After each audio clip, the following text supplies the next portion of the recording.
Hello guys, welcome to our YouTube channel, and today I'm going to show you how to use Zapier with Asana. So first let's go to Zapier and then make a Zap. Here we'll search for Asana app. So let's go do that. You have to have both a Zapier and Asana account for this to work. So you must create both accounts.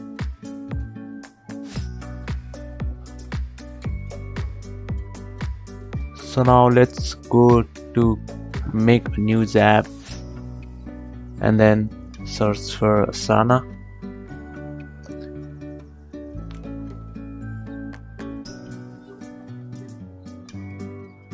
Now we can create a new project and then we have to sign in.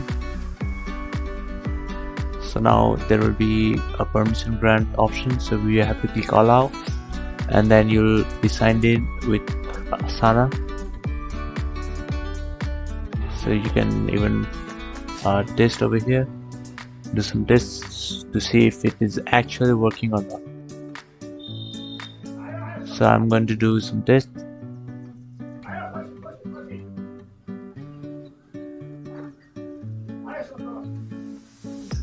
Next I'll add my Gmail and then the task that I'm about to do.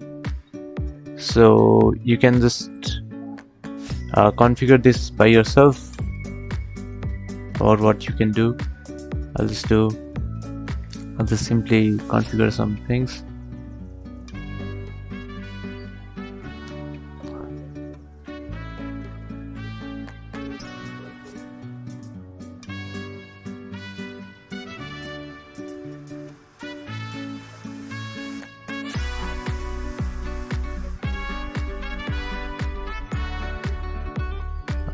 Adding some labels.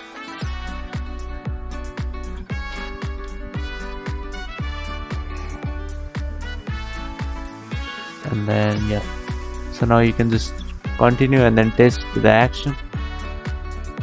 So now we have integrated the Asana with Zapier. So now we can just publish the Zap and turn on the Zap. And you can even test if it is working or not. You can just turn on and off. Here you can see it has successfully worked. So now you can just go to your profile and then yeah, thanks for watching this video. You can just see, you can just turn on and off Zap. Yeah, so thanks for watching this video. I'll see you on next video. Thank you very much.